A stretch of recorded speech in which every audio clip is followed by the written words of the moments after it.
Chris Jenkins for CharlotteVibe.com, here to talk about the Charlotte Hornets' recent acquisition of center Dwight Howard. Now, the funny thing about this deal is I made a video just last year about the Hornets and Dwight Howard, and it's funny how I got comments on that old video last night on YouTube from people talking about Dwight Howard. I guess people were looking, so I had to make another video this morning to tell you about my thoughts on this Dwight Howard acquisition, as well as I couldn't resist because not once, but twice, I got text messages last night about this trade. I happened to be out at the movies watching Transformers, which was a good movie.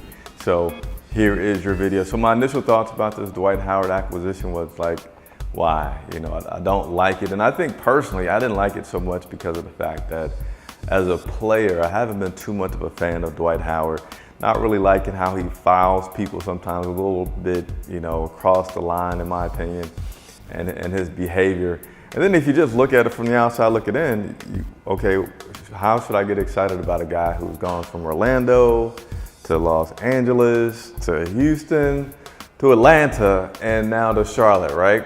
You just can't get excited about that off the gate. But took a step back, read some other articles, and I have an opinion that I like to share with you guys, that this is not a bad trade, bad thing that the Hornets did last night in getting Dwight Howard.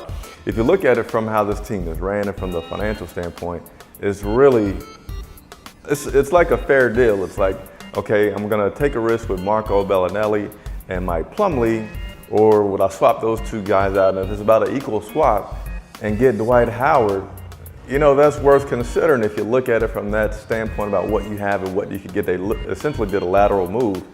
And what I like most about it is that they moved up in the draft. So let me tell you more about the numbers. Dwight Howard is set to make about $23.5 million this season. The two guys that they traded away, Plumlee and Bellinelli, it's about $5 million less. It's about $19 million that those two combined to make. So it's a $5 million difference.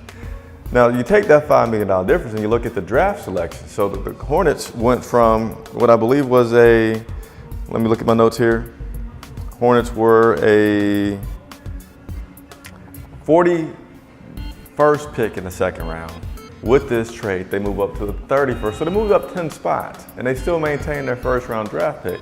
So that's pretty good. So again, my final conclusion, it's a good trade because just looking at the business and the player performance, Dwight Howard, all-star, athletic, pretty good presence, and you trade away two guys that were, you know, So one other thing I want to talk about, and the Hornets that I came across last night, again, as I was preparing to do this video this morning, was about Rich Cho, the general manager. Could this be his last year? And if you think about it, he should be on the hot seat, right? Because his team had that good season, I don't know, 3 or 4 years ago, and now they've just been stagnant, and they took a big step back last year. I like Coach Clifford a lot. I don't feel like he should be on the hot seat whatsoever. He's just dealing with the player personnel that Rich has given him. So I think that is something to be watching this season about Rich Cho. What will he do tomorrow night for the 2017 NBA draft? So leave your comments below. Please like the YouTube channel, and you can also send me any questions on Twitter if you want. This is Chris Jenkins for CharlotteVibe.com.